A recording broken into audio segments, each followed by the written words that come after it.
جو شخص پکا نمازی ہو، اگر اس کی ایک نماز بھی چھوٹ جائے تو اس کی زندگی میں جو چین ہوتا ہے وہ لٹ جاتا ہے، جو قرار ہوتا ہے وہ لٹ جاتا ہے، جو سکون ہوتا ہے وہ لٹ جاتا ہے۔ اللہ اکبر۔ اب اس مرض کی جو دوا ہے وہ صرف نماز ہے۔ جب تک یہ نمازی بندہ نماز نہیں پڑھتا تب تک اسے سکون نہیں ملتا، تب تک اسے قرار نہیں ملتا، تب تک اسے چین نہیں ملتا۔ اس مرض کی اب جو دوا ہے وہ صرف نماز ہے۔ اب جس شخص کے ضمیر پر ظلم کا کوئی داغ نہ ہو، ظلم کا کوئی دھبا نہ ہو، وہ شخص تو اگر کسی کو چھوٹی سی گالی بھی دے دے تو پورا دن پریشان رہتا ہے۔ اس شخص کی بات کر رہا ہوں جس کی ضمیر پر ظلم کا کوئی داغ نہ ہو، پاک ہو، ظلم کا کوئی دھبا نہ ہو۔ وہ شخص تو اگر کسی کو چھوٹی سی گالی بھی دے دے تو پورا دن پریشان رہتا ہے کہ میں نے اس کو گالی کیوں دی۔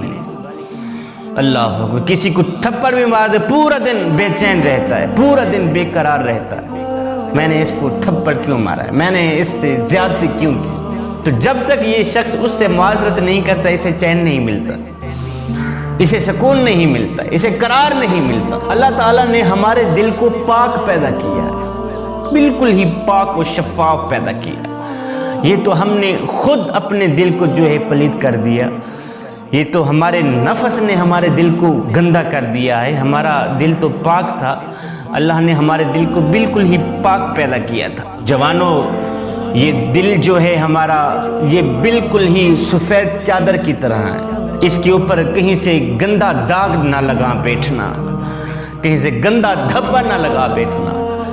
اس سفید چادر کے دل کے اوپر اگر گندا دھبا، گندا داغ لگ گیا تو یاد رکھنا حق اور باطل میں تمیز نہیں رہے گی، پھر تم حق اور باطل میں تمیز نہیں کر پاؤ گے، پھر تم گناہوں پہ گناہ کرتے رہو گے، تمہیں پتہ بھی نہیں چلے گا کہ ہم کیا کر رہے ہیں۔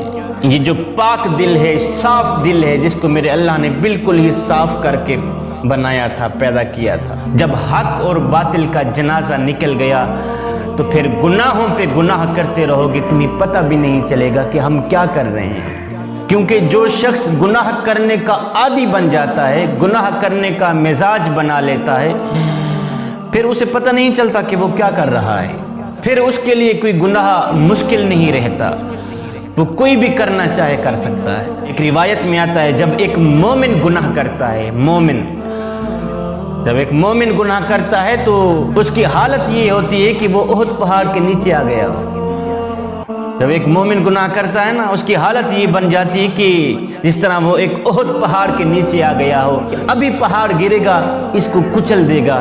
لیکن جب کوئی منافق گناہ کرتا ہے تو اس کی حالت یہ بن جاتی ہے کہ اس کے اوپر مکھی آ بیٹھی ہو، ہاتھ ہلائے مکھی اوپر کے چلی جائے۔ یہ ہے منافق کی حالت کہ وہ جب گناہ کرتا ہے تو ایسے محسوس کرتا ہے یہ تو کچھ ہے ہی نہیں، مکھی آن بیٹھی ہے میرے کپڑے کے اوپر، ہاتھ ہلایا تو مکھی اڑ گئی۔ تو ہم دیکھیں کہیں ہمارا دل سیاہ تو نہیں ہو گیا، ہمارا دل کالا تو نہیں ہو گیا، ہمارے دل پر کوئی ظلم کا داغ تو نہیں لگ گیا، کہیں کالا دھبا تو نہیں لگ گیا کہ ہم کچھ کا کچھ کرتے رہیں ہمیں پرواہ ہی نہ ہو، ہم اللہ کی نافرمانی پر ڈٹے رہیں ہمیں پرواہ بھی نہ ہو۔ کہیں ایسا تو نہیں ہو رہا فجر کی نماز چھوڑ دیں ہمیں پرواہ ہی نہ ہو، ظہر کی، عصر کی، مغرب کی، عشاء کی پانچوں نمازیں چھوڑ دیں ہمیں پرواہ ہی نہ ہو، ظلم پر ظلم کرتے رہیں ہمیں پرواہ ہی نہ ہو، غریبوں کا حق مارتے رہیں ہمیں پرواہ ہی نہ ہو۔ کہیں ایسا تو نہیں ہو گیا کتنوں کو ستا کر بھی اگر ہمیں پرواہ نہیں ہوتی، فجر کی نماز چھوڑ دی، ظہر کی نماز چھوڑ دی، عصر کی، مغرب، عشاء کی نماز، پانچوں نمازیں چھوڑ کر بھی، مظلوموں پر ظلم کر کے بھی، غریبوں کا حق مار کے بھی، لوٹ مار کر کے، اپنا پیٹ فل کر کے بھی، اللہ اکبر، صبح سے لے کر شام تک جھوٹ بول کر بھی، اللہ اور اس کے رسول کی نافرمانی کر کے بھی، اگر رات کو ہمیں سکون کی نیند آ جاتی ہے، رات کو ہم بے فکر ہو کے سو جاتے ہیں، اتنا کچھ کرنے کے بعد بھی اگر رات کو ہم بے فکر ہو کے سو جاتے ہیں، اس کا مطلب یہ ہوا کہ ہمارا دل سیاہ ہو گیا ہے، ہمارا دل پھر گندا ہو گیا، ہمارے دل پہ ظلم کا دھبا لگ چکا ہے۔ کسی کو دکھ دے کر بھی ہمیں دکھ نہ ہو، کسی کو تکلیف دے کر بھی ہمیں تکلیف نہ ہو، ہم رات کو بے فکر ہو کے سو جائیں، پورا دن ہم سود کا کاروبار کرتے رہیں، رات کو ہم بے فکر ہو کے سو جائیں، ہمیں چین کی نیند آ جائے، یاد رکھنا پھر تمہارا دل جو ہے وہ سیاہ ہو گیا ہے، تمہارا دل کالا ہو گیا ہے۔ اب اس دل کی جو سیاہی ہے وہ کیسے مٹے گی؟ اس دل کے اوپر جو زنگ چڑھ گیا ہے یہ کیسے ختم ہوگا؟ پھر میرے کریم نبی نے فرمایا، صحابہ نے پوچھا یا رسول اللہ اگر دلوں پہ میل چڑھ جائے تو اسے صاف کیسے کریں؟ اللہ اکبر۔ میرے کریم نبی نے فرمایا صحابہ اگر دلوں پہ میل چڑھ جائے تو تلاوت قرآن کر لیا، اگر دل گندے ہو جائیں تو سماعت قرآن کر لیا، اگر دلوں پہ زنگ چڑھ جائے زنگ تو قرات قرآن کر لیا کرو۔ تم کہتے ہو برتنوں تک ہاتھ پہنچ جاتا ہے، ان کو ہم صاف کر لیتے ہیں، دلوں تک ہاتھ نہیں جاتا ہے، ان کو کیسے صاف کریں؟ اور میں میری امت قرآن کی طاقت کو سمجھ جاؤ، قرآن کی قوت کو سمجھ جاؤ اور قرآن کی عظمت کو سمجھ جاؤ۔ فرمایا جس جگہ مومن کا ہاتھ نہ پہنچے وہاں میں محمد کا قرآن پہنچ جاتا ہے، وہاں میں محمد کا قرآن پہنچ جاتا ہے جہاں مومن کا ہاتھ نہ پہنچے۔ اللہ اکبر۔ تو جوانوں اپنی جوانی کو مالک کی چوکھٹ پہ لے آؤ، اپنی زندگی کو مالک کی چوکھٹ پہ لے آؤ۔ اللہ اکبر۔ اپنی جوانی کو دین کی راہ پہ ڈھال لو۔ میرے کریم نبی نے فرمایا میں اللہ کا حبیب ہوں، پھر فرمایا جو جوانی میں توبہ کرتا ہے وہ بھی اللہ کا حبیب بن جاتا ہے۔ جوانوں اونا اللہ کے حبیب بن جاؤ، اونا اللہ کے دوست بن جاؤ۔ جب تم اپنی ساری زندگی مالک کے نام کر دو گے تو پھر وہ ساری کائنات تمہارے نام کر دے گا۔ زندگی وہی ہے جو مالک کی چوکھٹ پہ گزر جائے، زندگی وہی ہے جو مالک کی دہلیز پہ گزر جائے۔ جوانوں مالک کی چوکھٹ سے ہٹ کر گزرنے والی جو زندگی ہے نا یہ زندگی نہیں ہے، یہ تو قیامت والے دن شرمندگی شرمندگی۔ تم لوگ نماز کیوں نہیں پڑھتے؟ اللہ تعالیٰ نے چلنے کے لیے پاؤں دیے، بھرے مجمع میں سے کوئی بندہ کھڑا ہو کے مجھے کہے شاہ جی اللہ نے مجھے پاؤں نہیں دیے، میرے پیر نہیں، اس لیے میں مسجد میں نہیں جاتا۔ جتنے بھی لوگ بیٹھے ہیں سب کو اللہ تعالیٰ نے چلنے کے لیے پاؤں دیے، پھر ان کا حق بھی تو ادا کرنا ہے۔ آج 10 بندے اکٹھے بیٹھے ہوتے ہیں، ادھر مؤذن اذان دے رہا ہوتا حی علی الفلاح، چلے آؤ کامیابی کی طرف، چلے آؤ کامیابی کی طرف۔ لوگ ڈھونڈتے رہے کامیابی کو، مؤذن ساری زندگی کہتا رہا حی علی الفلاح۔